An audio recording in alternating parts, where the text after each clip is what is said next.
এটা খাইলে মানুষ মরে যাবো না।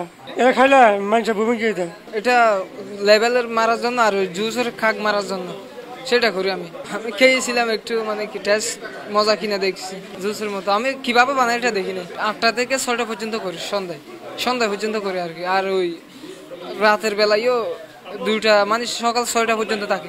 স্টিকার মারছি আর বোতল ভরছি এতটুকু। তারপরে আপনি হিটগান দিছি। হিটগান মানে ওই প্লাস্টিকগুলো আছে না, প্লাস্টিকে হিট দিছি, এতটুকু। আর কোনো কাজ করিনি। কারখানাটির আসলে যে সামগ্রিক পরিবেশ এটি কিন্তু কোনোভাবে সন্তোষজনক না, এবং আমরা তাদের যে ডকুমেন্ট আমরা তাদের অফিসিয়ালি পেয়ে কর্মচারীদের পক্ষ থেকে তার মাধ্যমে মালিকের সাথে যোগাযোগ করে জানা গেছে যে আসলে তারা বিএসটি এর লাইসেন্স গ্রহণ করেনি, এবং এটি যেহেতু প্রধানত শিশুরাই বেশি গ্রহণ করে, এই জন্য এই স্বাস্থ্য ঝুঁকির বিষয়টা বিবেচনা আছে। একই সাথে আমরা বাড়ির যে মালিক রয়েছে, এই জমির যে মালিক, তার সাথেও কথা বলেছি। তারা বলেছে যে এই প্রতিষ্ঠানের মালিক বলেছে যে তাদের সকল ধরনের লাইসেন্স রয়েছে।